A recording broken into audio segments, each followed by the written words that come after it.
Hey everyone, welcome back to Doki Doki Literature Club. So last episode, we learned that Sayori is a bit of a bitch when it comes to food, and she's really good at manipulating people to do what she wants. So we got that now. Anyways, so Monica came in late, and we're gonna start there. Sorry, sorry, I'm super sorry. Ah, there you are. I didn't mean to be late. I hope you guys weren't worried or anything. Huh? Monica chose this club over her boyfriend after all. You're so strong-willed. Boyfriend? What on earth are you talking about? Monica quizzically glances at me. Never mind that. What held you up anyway? Well, my last period today was study hall. To be honest, I kinda lost track of time. That makes no sense, though! You would have heard the bell ring at least! I might have not heard it because I was practicing piano. Piano? I wasn't aware you played the music as well, Monica. You're freaking perfect, Monica! Screw you! I hope you're some sort of, like, sadist or something, like types of bondage guys or something. I don't really... I kinda just started recently. I always wanted to learn piano. That's so cool! You should play sometimes for us, Monica. That's... Monica looks at me. Maybe once I get a little better I will. Yay! That sounds cool. I also look forward to it. Is that so? In that case, I won't let you down, Cyclone-chan.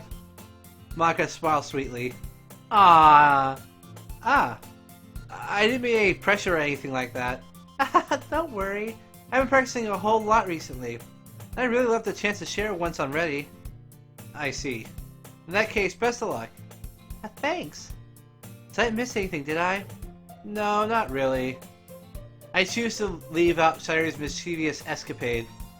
I'm sure Natsuki will end up complaining to her anyway. Looks like everyone's already settled down. Clearly somehow already finished her entire cookie. Yuri is back in her book and Natsuki disappeared into the closet. Hey, Yuri! Eh! I suddenly noticed that Yuri is reading a different book than the one that we've been reading together. Sorry, I didn't mean to interrupt. No. I was just kind of waiting for you. That's the case. Why don't we go ahead and get started? Yeah, let's.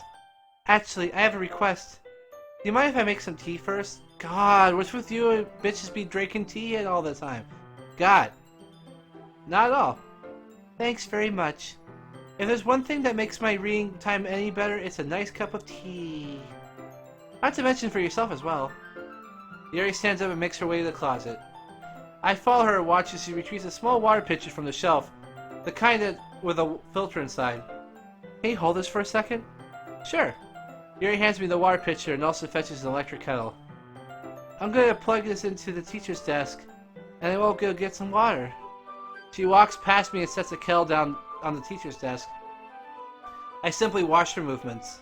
To my surprise, the way she moves really contrasts her speaking mannerisms, especially with her long legs. Yuri appears elegant and methodical. Okay, may I have the water pitcher? Is it really the one thing you notice is that she has long legs? What the hell? I noticed it's a dating sim? Do they call these dating sims? Oh, whatever. Okay, may I have the water pitcher? Thanks, I'll be right back.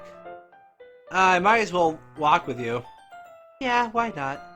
Shall we go then? Yeah. Huh, where are you two off to? We're just... Yuri's gonna make some tea, so... I suddenly realized how weird it sounds to explain this to Monica. We're just filling the water pitcher. Okay. Sorry, I was just a bit curious. That's a kind of one-person job, isn't it? That's... Monica, please mind your own business for once. Or do you want to tell that there's something wrong with helping involving Cyclone in club activities? She just shut her down! Nice! My mouth gapes. I suppose there's nothing wrong with that. Let's go, Cyclone-chan. Yuri quickly exits the room and I follow. Holy shit, she knows how to beat people down. I picked the right one to focus on. Once in the hallway, she suddenly puts her forehead against the wall. I spoke without thinking. How could I say something like that? Yuri. Something about the way she said that made me so irritated. What's wrong with me? Oh, is someone having Doki Doki? No, Yuri. I think you did the right thing. I wasn't expecting it, but it's also not right for Maka to judge people like that. Cyclone-chan, how come even when I do something bad, you're always being nice to me? Because Doki Doki. Because nothing that you do is bad that you make it seem in your head. No one's perfect. We have emotions and we can't always hide them away. But you always amplify things in your head. Your mind turns a light rain shower to a hurricane. No. Would you hate me for something as terrible as that? Why would I hate you? I can't hate someone for having emotions. What kind of friend would do that? Friend, you say? Yuri lifts her head. Cyclone-chan, I really like being friends with you. Friend zoned. Thanks, Yuri. I like being friends with you too. I feel kind of awkward saying something like that, but I've been doing my best to make Yuri feel better. Hey, anyway. Yeah. Shall we go? Yeah. Yuri and I walk to the nearest water fountain. Once we fill up the water pitcher, we return to the classroom. Cyclone-chan, do you like oolong tea? Yeah. Anything is fine. Very well. Yuri sets the temperature of the kettle to 200 degrees. And, I'm guessing that's... Wait. Is that... in Celsius or Fahrenheit? Celsius would be, like, way too hot. It would just evaporate, so it's probably Fahrenheit. So she's not boiling the water. I don't know why I care. Now it's time to get the teapot. You really do this properly, don't you? Of course. I shouldn't do any less while making tea for others. Even if I'm not an expert in tea or anything. In any case, you'll only be more impressed. Perhaps I will. Yuri fetches the teapot and begins measuring the tea leaves. To my surprise, he even starts humming to herself a little. You must be in a good mood now. Is that so? I'm making something for my husband, dude. I was letting it show. And you noticed. I was doing a bit of thinking, and I decided I would try expressing myself a little more. It turns out it's not very hard for me to do. When it's with you, anyway. That's great, Yuri. Just don't push yourself too hard. You're always worrying me. You're always worrying about me, Cyclone-chan. It's very endearing. Yuri wasn't kidding. I don't even know if I can keep up with this. I watched Yuri pour a cup of tea for each of us. Cyclone-chan, I have another request. Do you mind if we sit on the floor today? Why's that? A little easier on my back because my big tits. Nothing. I can read on my back against the wall rather than bending over at my desk. Sorry, I didn't realize. No worries. I just have back pain. Oh my god, I was totally right about that. I just have back pain fairly regularly, so I do my best to manage it. Is that so? I wonder why that is. It's most likely because of your posture, right? Always hunch over like that while reading. Yes, that's it. It's nothing to do with my big tits. I have terrible reading posture. That's why we should sit on the floor. Fair enough. I'll go ahead and get that book. I retrieved the book from my bag. I have some chocolate as well. Oh, come on! It's a bag of small chocolate candies I kept hidden from Sayori's candy radar. I take it since they'll go well with the tea. Not really. Yuri and I sit against the wall, teacups at our sides. As if in sync, we assume the same reading position as last time, each holding one half of the book. Except this time, our bodies are even closer to each other. Doki Doki.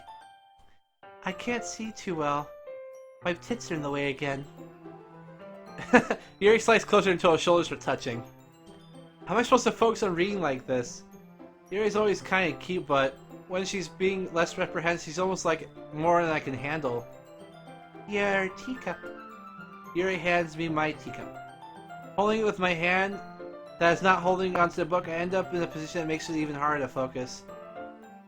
Because now I need to worry about making sure I don't accidentally touch her chest. Meanwhile, Yuri hasn't noticed a single thing. She wears her intense reading expression, and I could presume that the world around her has faded away. I use all my willpower to focus on reading.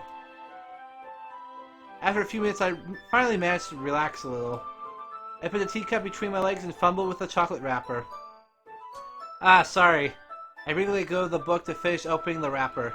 You can have as much as you want. Ah, that's okay. I won't take any. Are you sure? Well, if I touch it, it might get smudges on the page. Ah, you're right.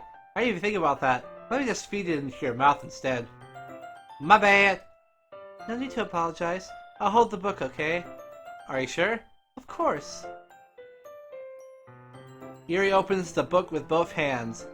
And with this really weird snow scene. I know it's dusk, but it looks like snow. We're gonna go ahead and end the episode here. Thank you for watching. We're gonna continue this next time with our very intimate book reading with Yuri. Ah, look how cute and quaint she is, and how she somehow has purple hair, purple eyes, and a purple beret. Like, come on. Were they that lazy with the color palette or something? Ha ha ha! That's how Japanese stuff is. Alright, I'm Lord Cyclone. Thank you for watching. Don't forget to like, subscribe, comment, follow me on Facebook, Twitter, maybe Instagram. I don't know if I'm there. You can find me on Steam. You can find me on PS Network. Everything under Lord Cyclone 89. One word. Easy. So easy. It's so easy to find and talk to me. I'm like way too available for a person. I just noticed her eye kind of like flickers in and out. Like look at the left eye. Like I think every so often yep, see it fades in or there it is. I don't know why that happens, but cool. Alright, see you guys next time. Bye.